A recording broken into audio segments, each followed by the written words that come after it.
Assalamualaikum warahmatullahi wabarakatuh. Waalaikumsalam warahmatullahi wabarakatuh.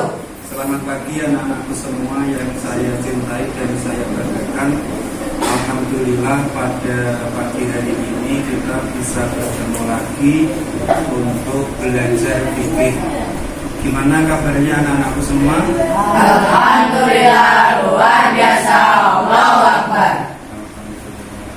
Sebelum belajaran saya akan mengabsen kalian satu persatu dulu. Yang hadir tolong tunjuk jari. Nur Rahman, Hadir. Abdurrahman, Hadir. Fathur Rahman, Hadir. Renaldi, Hadir. Susanto, Hadir. Noval, Hadir. Dwi Giatno, Hadir. Ahmad Fauzan, Hadir.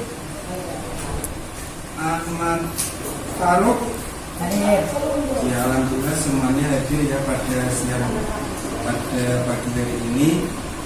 Kita akan belajar tentang materi kita yang pertama, yaitu alat-alat bersuci. Kira-kira kalian tahu nggak apa alat-alat yang dipakai untuk bersuci? Batu, air. Ya, selain air apa lagi? Batu. Selain batu? Selain dompet? Tisu. Itu adalah alat-alat untuk Bersuci. Jadi materi kita pada pagi hari ini yang pertama yaitu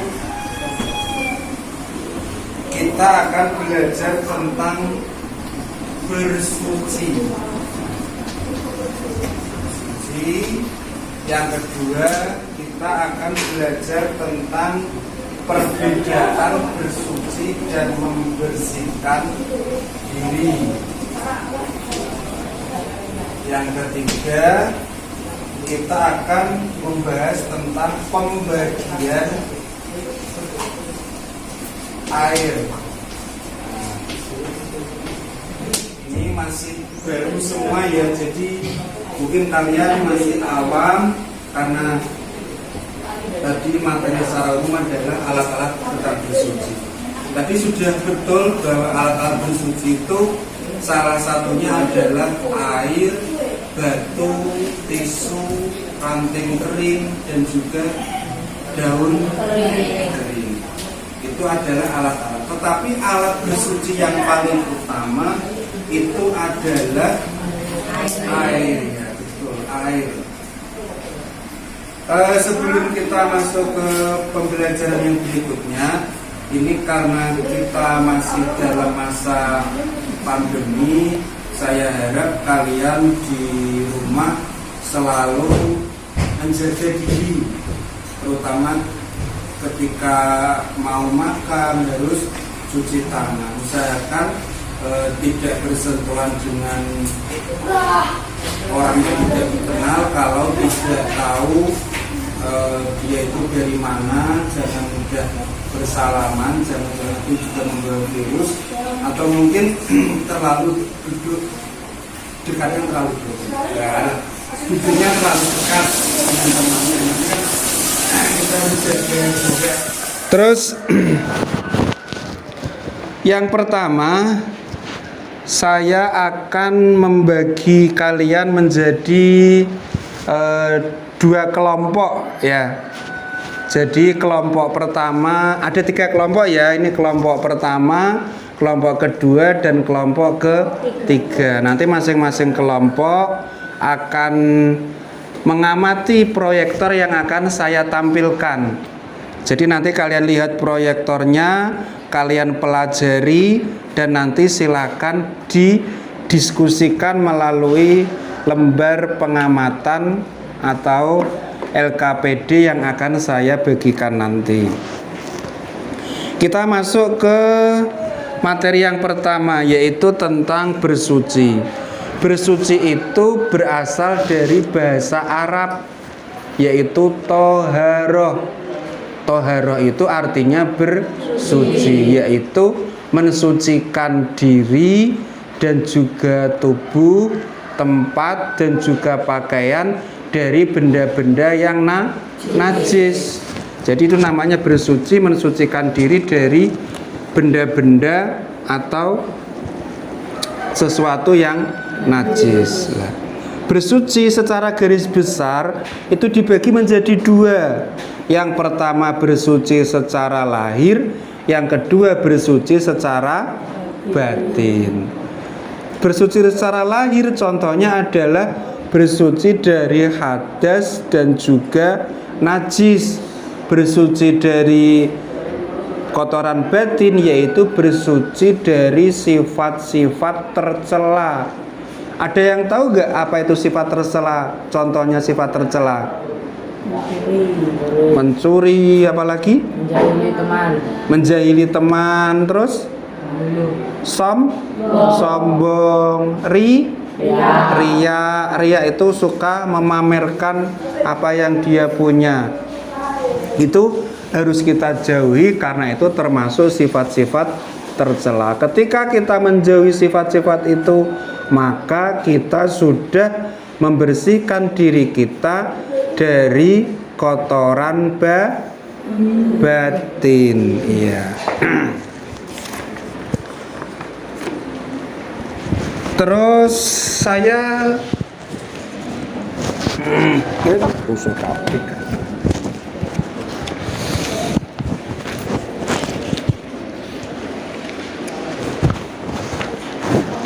Terus yang kedua yaitu perbedaan dari bersuci dan membersihkan diri.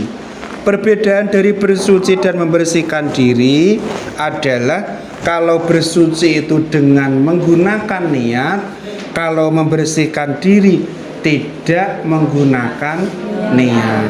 Artinya bersuci harus ada niatnya. Misalnya kita berwudu harus niat. Ada yang tahu niat wudu?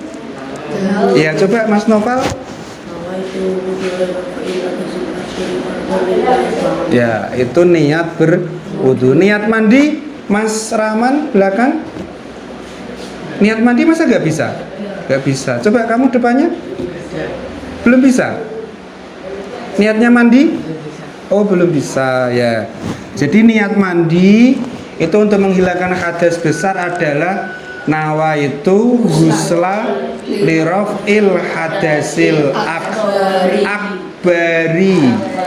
Kalau wudu asgori, kalau mandi akbari fardhol lillahi ta'ala. Itu niat mandi.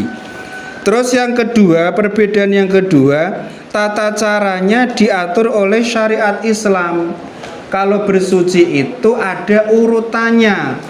Contohnya berwudu, tidak boleh dibolak-balik, harus urut mulai dari membasuh wajah, membasuh tangan, mengusap sebagian kepala dan juga membasuh kaki. Itu namanya urutan, sudah diatur.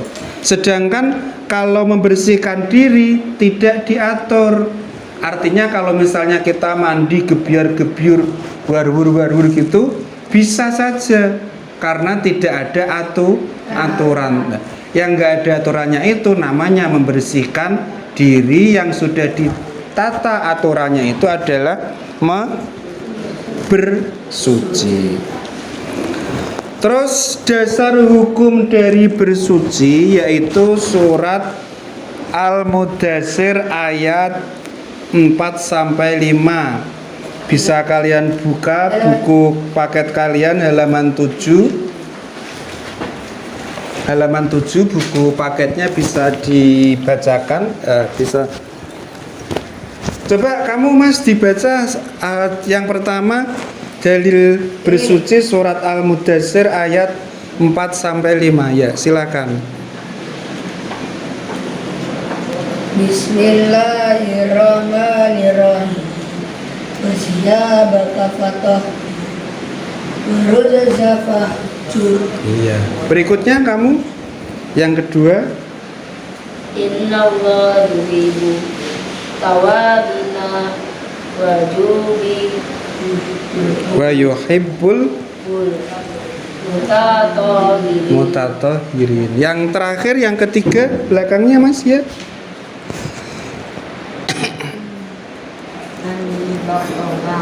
Enggak yang at-tahuru. Iman. Nah, at-tahuru syatrul iman itu bukan ayat ya, itu hadis yang menerangkan bahwa kebersihan itu sebagian dari iman. Ya, itu dasar hukum kita untuk melakukan bersuci. Terus bersuci sudah, perbedaan sudah, sekarang masuk ke pembagian air. Pembagian air secara garis besar dibagi menjadi 4. Ya. Yang pertama adalah air suci mensucikan. Yang kedua air musyammas. Yang ketiga air suci tetapi tidak mensucikan.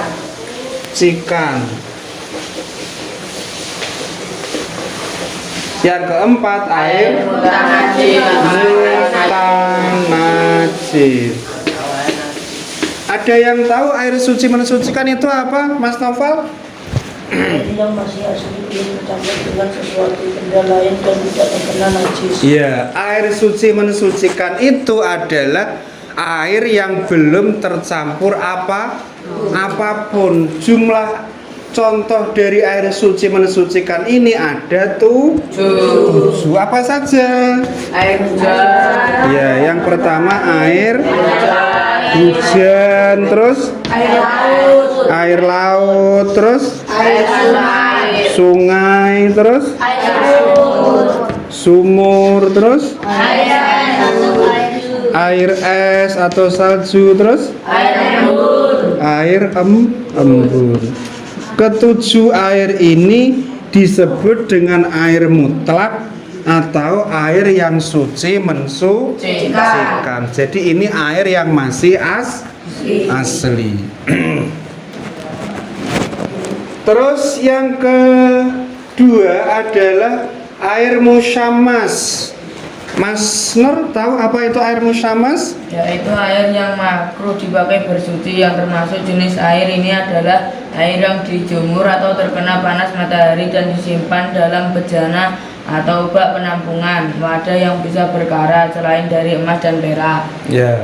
Air musyammas itu air yang terkena sinar matahari tetapi tempatnya terbuat dari benda yang mudah berkarat, contohnya seng, besi yang bisa berkarat itu kalau terkena sinar matahari hukumnya menjadi air musyammas yang makruh dipakai untuk bersuci. Makruh itu apa? Makruh adalah lebih baik ditinggalkan. Jadi jangan menggunakan air yang panas. Air yang biasa saja, tidak terlalu dingin, juga tidak terlalu panas. Itu air musyammas. Yang ketiga air suci tetapi tidak mensucikan. Mas Abdul, air suci tidak mensucikan ya? Air suci yang tidak mensucikan yaitu air suci tetapi tidak mensucikan, yakni air yang halal diminum tetapi tidak sah jika untuk bersuci. Ya, air yang halal diminum tetapi tidak sah untuk bersuci. Contohnya apa, Mas? Air teh, Air teh, terus air kopi, air kopi, terus air susu, air susu, air dari pepohonan. Contohnya air apa? kelapa, Air kelapa atau air degan. Ya. Sudah pernah minum es degan? Ya. Enak nggak? Enak. Poso-poso makan es degan. Ya, itu namanya air suci tetapi tidak mensucikan. Suci atau halal hukumnya untuk diminum, tetapi kalau dipakai untuk bersuci tidak sah atau tidak. Maksudnya jangan bersandar toh yang lainnya. Lah, fokus mikirin apa? ya, Ya. Terus yang keempat, air mutanajis. Air mutanajis adalah air yang terkena najis. Contoh, air satu ember kecil terus iya kemasukan najis. Contohnya apa? Kotoran cicak atau kotoran ayam, warnanya berubah dari bening menjadi mungkin kemerahan atau kecoklatan, kekuning-kuningan. Dari yang bening sudah berubah warnanya, maka itu hukumnya menjadi air mutanajis yang tidak boleh diminum dan tidak boleh dipakai untuk bersuci. Itu namanya air mutanajis. Itu materi kita pada hari ini. Kira-kira dari materi yang saya sampaikan ada yang perlu ditanyakan apa tidak?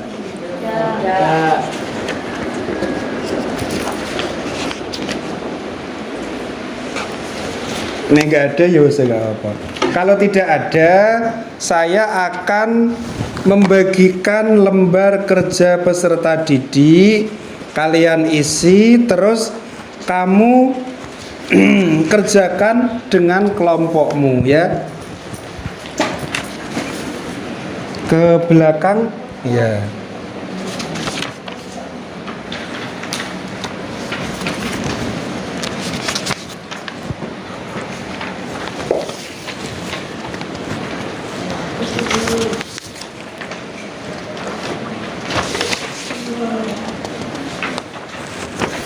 Itu dikat ini itu dikat paling mau tarik itu. Udah, itu silakan dikerjakan. Waktunya 10 menit untuk berdiskusi dengan kelompoknya ya. Ya, jadi kelompok ya. Langsung 3 jadi 1. Nama kelompoknya. Iya. Terus terserah nama kelompoknya. Yang penting iya.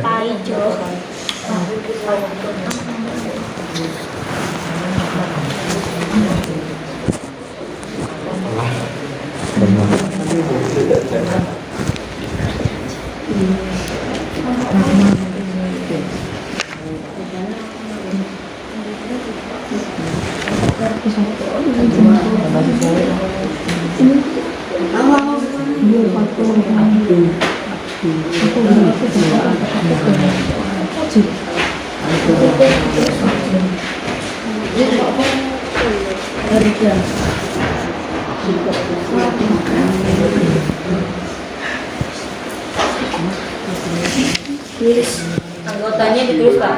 Iya. Tulis namanya sendiri. Iya. Pak,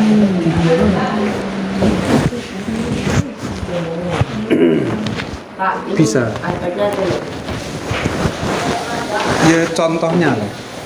Itulah air musamas toh. Air mensucikan. Ya air suci mensucikan contohnya apa? Kan ada 7. Tulis.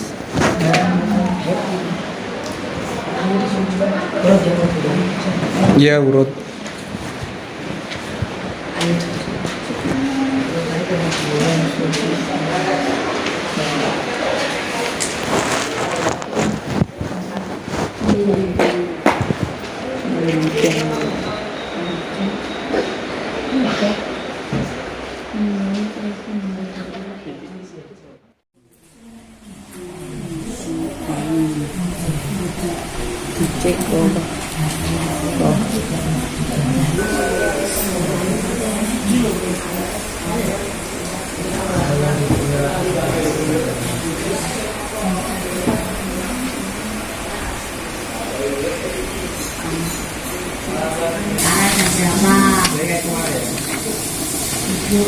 Kemarin yang ini berapa? Sudah selesai semua anak-anak? Salah satu ya silakan maju dikumpulkan. Terima kasih. Ini nanti akan jadi penilaian saya tentang tugas kalian pengamatan macam-macam air di materi yang terakhir, yaitu tentang kesimpulan belajar kita hari ini bahwa yang namanya air itu secara garis besar dibagi menjadi 4. Yang pertama air sucikan, yang kedua air tiga air 4 air air suci mensucikan, contohnya apa?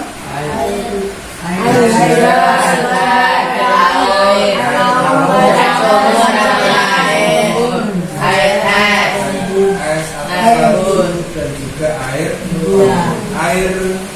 musyamas, yaitu air yang terkena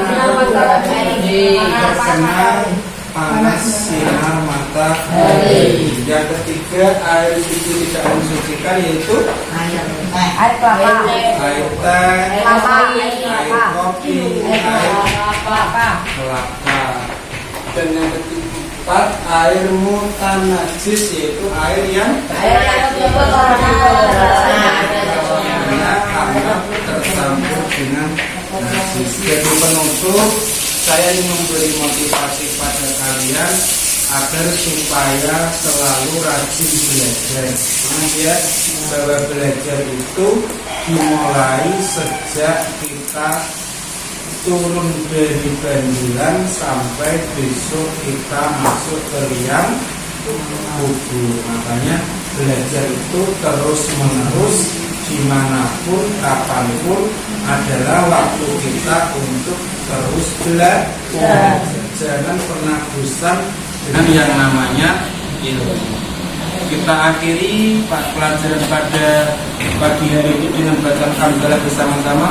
Alhamdulillahirabbil alamin. Wallahu muwaffiq ila aqwamit thoriq. Wassalamualaikum warahmatullahi wabarakatuh. Waalaikumsalam.